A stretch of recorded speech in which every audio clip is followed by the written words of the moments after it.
जय जिनेन्द्र। परवादी राज में आराधना 3 भाग हो चुके हैं, ये चौथा भाग है। अगर आपने 3 भाग नहीं देखे तो आप एक बार उनको देखिए, तो चौथा भाग आपको ज़्यादा व्यवस्थित समझ में आएगा। 3 भाग के लिए इसी यूट्यूब की लिंक पे जाएंगे, आपको 3 भाग मिल जाएंगे। अब यहाँ पर चौथे भाग में हमने 10 द्वारों के अंदर पर्युषण पर्व में हम आराधना करने का एक व्यवस्थित रूपरेखा अपनों ने बनाई है, उसी को हम आपस में मिलके समझ रहे हैं। तो हमारा पहला नवकार द्वार हो चुका, वंदन द्वार हो चुका। अब स्वाध्याय द्वार। स्वाध्याय द्वार के अंदर हमें क्या करना है कि स्वाध्याय पढ़ना है। स्वाध्याय पर्युषण के अंदर किसको पढ़ा जाता है? अंतगढ़ सूत्र को पढ़ा जाता है। तो आप क्या कीजिए, अपने अपने घर में परिवार वालों के साथ में, क्योंकि गुरु महाराज आदि के पास तो जा नहीं सकते, तो जो उसकी पुस्तक रहे अंतगढ़ सूत्र की, उसको 8 भाग में कर लेना कि इतने पेज मुझे पहले दिन पढ़ने, इतने पेज मुझे दूसरे दिन पढ़ने, ऐसे। तो या तो आप 25-25 करके, 27-27 करके, ऐसे करके कि अंतिम दिन अब ज़्यादा भी पढ़ ले तो कोई बाधा नहीं। इस प्रकार से हम अंतगढ़ को व्यवस्थित कर सकते हैं। अब अंतगढ़ सूत्र को अगर मूल बराबर पढ़ना आवे तो मूल पढ़े, और मूल बराबर पढ़ना नहीं आवे तो फिर अर्थ पढ़े। लेकिन अटक अटक के पढ़ना तो भी कोई दिक्कत नहीं चल, लेकिन गलत पढ़ना, बहुत गलतियां आती है तो फिर मूल नहीं पढ़े, अर्थ को अच्छे से समझ लेवे। जो चीज़ नहीं समझ में आ रही तो उसको लिख लेवे, फिर कभी गुरु भगवान मिले तो उनसे समाधान कर सकते हैं। साथ में अभी बहुत सुनने में आ रहा कि लिंक वगैरह भेज देंगे, उसमें सुनने ला, या ऑडियो रिकॉर्डिंग करके भेज देंगे तो अंतगढ़ सुन लेना। नहीं, उससे हमें कोई विशेष फायदा होने वाला नहीं, क्योंकि अपन जो स्वयं पढ़ेंगे ना, देखो उसमें कितने उल्लास आता, भाव जागृत होते। मैं पढ़ रहा हूँ ना, वो सुनना कानों में, भाव किधर जाते, जैसे एक स्वयं प्रतिक्रमण करे, एक कोई दूसरा प्रतिक्रमण करावे, उतना आनंद नहीं आता।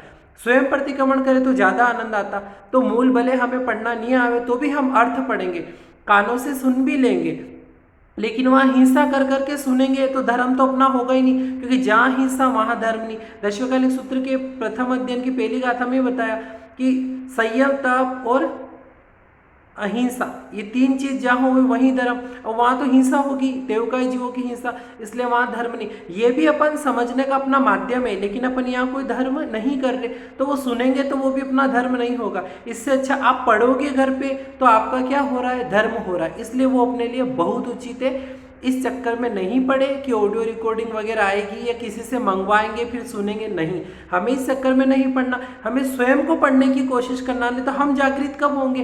अंतगढ़ सूत्र क्यों पढ़ते? कि उन महात्मा पुरुषों ने देखो अपने जीवन को कैसे परिवर्तन किया, आज मोक्ष के अंदर विराजमान हो गए। अब हम अपने जीवन में परिवर्तन नहीं लाएंगे, सुन लेंगे, हर बार सुन लेंगे, क्या आनंद आएगा?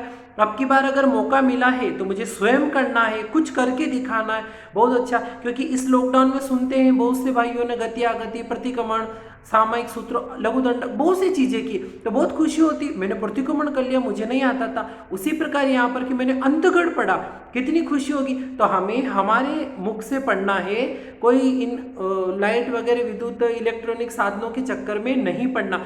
कभी नहीं मिले वगैरह, डिलीट हो जाए, फिर मन में ऊंचे नीचे भाव, इससे अच्छा अपनी पुस्तक अपने साथ में रहेगी, पुस्तक में देख के पढ़ेंगे बराबर। तो ये हमारा स्वाध्याय द्वार, उसमें आप कर लेना कि आपको प्रतिदिन कितना कितना पढ़ना है, वो पुस्तक में देखकर आप समझ लेना। अब स्वाध्याय द्वार के अंदर अपने को क्या करना था कि एक तो ये हो गया था, और साथ में इसके स्वाध्याय के अंदर हमने लोगस भी लिया था, तो कि हमें 3 लोगस बोलना, प्रतिदिन 3 लोगस। प्रतिदिन 3 लोगस हमें कहाँ बोलना है कि एक तो जब अपना अंतगढ़ पूरा हो जाए तो भगवान के प्रति कृतज्ञता ज्ञापित करने के लिए कि भगवान ने फरमाया इसलिए आज अपने को पढ़ने का मौका मिला है, तो उस समय 1 लोगस बोलना अंतगढ़ सूत्र के बाद में। फिर 1 लोगस पढ़ना, हमने जो रूपरेखा बनाई है, दोपहर को 12 से 1 के बीच में 1 लोगस, जब आपका खाना पीना सब हो जावे उसके बाद में। और 1 लोगस और कब बोलना? अपनी शयन विधि में। शयन विधि आएगा अपना 10वां द्वार है उसके अंदर, तो 1 लोगस वहाँ बोलना। इस प्रकार से हमारे 3 लोगस हो गए। ये अपना हो गया तीसरा स्वाध्याय द्वार। अब अपना चौथा द्वार है रात्रि भोजन त्याग द्वार।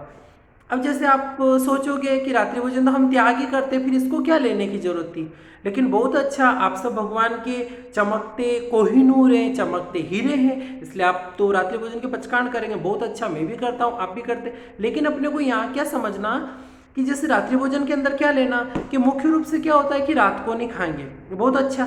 तो इसमें अपने को एक चीज और समझनी कि रात्रि होने से, सूर्यास्त होने के पहले पहले, मतलब ऐसा समझो कि 10 मिनट पहले अपने को आहार छोड़ देना। 5 मिनट पहले तो छोड़ ही देना, क्योंकि बहुत बार क्या घड़ी में ऊपर नीचे टाइम हो जाता है, टाइम टेबल में भी थोड़ा बहुत हो ही जाता है, इसलिए 5 मिनट पहले ही अपने को आहार पानी छोड़ देना। तिव्यार करें तो पानी की छूट, 3 आहार का तो हमें त्याग करना ही है। साथ में ये तो हो गई रात की बात, सूर्योदय तक 3 आहार का त्याग ये कर लिया। अब दिन के अंदर जहां पर अंधेरा होवे वहां पर बैठकर हमें कोई चीज नहीं खानी, कोई वस्तु नहीं खानी। नहीं तो क्या होता, ऐसा बताते हैं कि दिन के अंदर भी अंधेरी जगह में अगर बैठकर हमने कोई वस्तु ग्रहण की तो हमें रात्रि भोजन का दोष लगता है। तो रात्रि भोजन का हमें त्याग करना है, इसलिए दिन में भी कोई ऐसी जगह जहां अंधेरा हो वहां बैठ के नहीं खाना, क्योंकि हम उस चीज की प्रतिलेखना नहीं कर सकते। रात्रि भोजन का त्याग क्यों कराया जाता, क्योंकि उस चीज की प्रतिलेखन बराबर नहीं हो सकता। वही हालत दिन में अंधेरे में हो गई, प्रतिलेखित नहीं होती, तो वो चीज हमें दिन में भी अंधेरे में नहीं खाना। साथ में डिब्बे बंद जो भी चीज है जिसमें अपन बराबर प्रतिलेखन नहीं कर सके वो हमें दिन के अंदर नहीं खाना, नहीं तो उसमें भी रात्रि भोजन का दोष। जैसे नारियल पानी की बात है, पर्यूषण के अंदर तो अपन पीते ही नहीं हरी, पण बाकी दिनों में भी नारियल पानी पीते पाइप डाल के, वो भी क्या है, रात्रि भोजन का दोष लगता है। और पर्यूषण के दिनों में बहुत से क्या कर लेते हैं, बाहर के जो डिब्बे बंद जूस लेके आ जाते हैं जो बने हुए बहुत समय के, तो ऐसे वो डायरेक्ट, जैसे फ्रूटी वगैरह भी है डायरेक्ट पी लिया, ऐसे नहीं करना, उसको नहीं पीना। तो दिन के अंदर भी कि ऐसी जिसकी प्रतिलेखना नहीं हो सके ऐसी जगह में दिन में भी नहीं खाना, नहीं तो रात्रि भोजन का दोष लगता। ये हो गया अपना रात्रि भोजन द्वार। अब 5वां द्वार इसी के साथ में लेते हैं अपन, हरि त्याग द्वार। अब हरि त्याग द्वार में क्या कि हरि का तो अपने संपूर्ण त्याग होता है, हम हरि लेते नहीं है। पर्यूषण के 8 दिनों में हरि का अपना त्याग होता ही है। उसके साथ में एक चीज और कि बहुत से क्या करते हैं, हरि के अंदर नींबू केला उसको हरा मानते ही नहीं, कि नींबू पीला हो गया इसको तो हरि नहीं मानते, ऐसी बात नहीं, वो भी किसके अंदर आता है, हरि के अंदर आता है, वो हमें नहीं खाना। साथ में मूंग वगैरह जो बहनें भिजोती है, चने वगैरह, तो ध्यान में रखना कि अंकुर नहीं फूटने चाहिए। अब आजकल तो सुनने में आता है कि सुबह सुबह भी 1-2 घंटे भिगो दिए तो भी काम चल जाता, भिगाने की जरूरत ही नहीं पड़ती, इसलिए कि वो नहीं भिगोवे तो बहुत अच्छी बात है जैसे भी, लेकिन अंकुर नहीं फूटने चाहिए। साथ में बहुत बार ये भी सुनने में आता कि 5-6 दिन पहले हरी मिर्च के टुकड़े वगैरह चटनी वगैरह बना के फ्रिज में रख देते और पर्यूषण में काम ले लेते कि इनका हरीपना खत्म हो गया। ऐसा नहीं होता, फ्रिज के अंदर चीज हरी ही रहती है, उसका हरापना खत्म नहीं हुआ। बाहर रखेंगे 8-10 दिन तक तो टिकेगा ही नहीं, खराब हो जाएगा, इसलिए नहीं। हाँ, महीने भर पहले का अचार बनाया हुआ, महीने भर पहले की नींबू मिर्च बाहर पड़ी, फ्रिज में नहीं, बाहर पड़ी हो तो वो पर्यूषण के दिनों में काम लिया तो हरि का दोष नहीं लगता, बाकी हरि का दोष लगेगा। उसके साथ में जो चीज़ अपन बना बना के फ्रिज में रख दी वगैरह, हरी चीज़ वगैरह, तो उसको भी काम में अपने को नहीं लेना। जूस वगैरह ये सब भी किस में आएंगे, हरी में आएंगे, तो इसको भी अपने को काम में नहीं लेना। और विशेष आप जानकारियों में ज़्यादा क्या कहूँ आपको, उस प्रकार तो ये अपना हरी त्याग द्वार हो गया कि हरी चीज़ वस्तु मुझे कोई भी काम में नहीं लेनी है। अगर आपको इसके बाद अपन जो द्वार बचे वो अपन अगले वीडियो में समझेंगे। अगर आपको मेरा वीडियो पसंद आए तो आप इसको लाइक करना, शेयर करना और कमेंट करना ना भूलें।